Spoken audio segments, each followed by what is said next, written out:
ବର୍ତ୍ତମାନ ଖରାଦିନ ଚାଲିଛି ଆଉ ଏହି ସମୟରେ ଇଚ୍ଛା ହୁଏ ଥଣ୍ଡା ଜାଗାରେ ରହିବା ସହ କିଛି ଥଣ୍ଡା ପାନୀୟ ପିଇବାକୁ।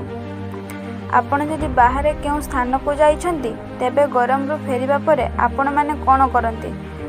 ଘରେ ଥିବା ଫ୍ରିଜରୁ ଥଣ୍ଡା ପାଣି କାଢ଼ି ପିଇଥାନ୍ତି। କେବେ ଭାବିଛନ୍ତି ଏହି ଥଣ୍ଡା ପାଣି ପିଇବା ଦ୍ୱାରା ଆପଣଙ୍କ ଶରୀର ଉପରେ ଏହାର କୁପ୍ରଭାବ କ'ଣ ରହିଥାଏ? ତେବେ ଆସନ୍ତୁ ଜାଣିବା। ତେବେ ଥଣ୍ଡା ପାଣି ପିଇବା ଦ୍ୱାରା ଆପଣ ଆରାମ ପାଇପାରନ୍ତି, କିନ୍ତୁ ଏହାର ସାଇଡ୍ ଇଫେକ୍ଟ ଖୁବ୍ ଅଧିକ ବୋଲି ଶାସ୍ତ୍ର ବିଶେଷଜ୍ଞ କହିଛନ୍ତି। ତେଣୁ ଥଣ୍ଡା ପାଣି ପିଇବାକୁ ଯଥାସମ୍ଭବ ଏଡ଼ାଇବା ଉଚିତ ବୋଲି ମଧ୍ୟ ଡାକ୍ତର ପରାମର୍ଶ ଦେଇଛନ୍ତି। ତେଣୁ ସବୁବେଳେ ଥଣ୍ଡା ପାଣି ପିଇଲେ ଏହାଦ୍ୱାରା ହୃତ୍ସ୍ପନ୍ଦନର ବେଗ ଗମ୍ଭୀର ଭାବେ ପ୍ରଭାବିତ ହୋଇଥାଏ। ଥଣ୍ଡା ପାଣି ଆମ ଶରୀରର ସ୍ନାୟୁ ପ୍ରଣାଳୀର ସନ୍ତୁଳନକୁ ବିଗାଡ଼ି ମଧ୍ୟ ଦେଇଥାଏ, ଯେଉଁଥିପାଇଁ ଆମ ହୃତ୍ସ୍ପନ୍ଦନର ଗତି ମନ୍ଥର ହୋଇଯାଇଥାଏ। ଫଳରେ ଛାତିରେ ଯନ୍ତ୍ରଣା ହେବା ସମସ୍ୟା ମଧ୍ୟ ଦେଖାଦେଇଥାଏ।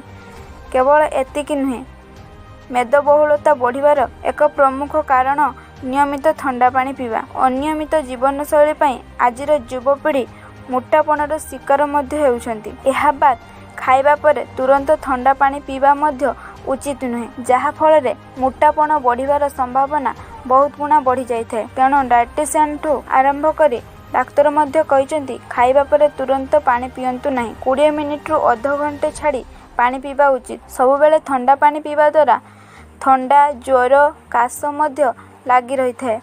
ସବୁବେଳେ ଥଣ୍ଡା ପାଣି ପିଇଲେ ଲୋକମାନେ ଥଣ୍ଡା, କାଶ ଦ୍ୱାରା ସଂକ୍ରମିତ ହୋଇପାରନ୍ତି।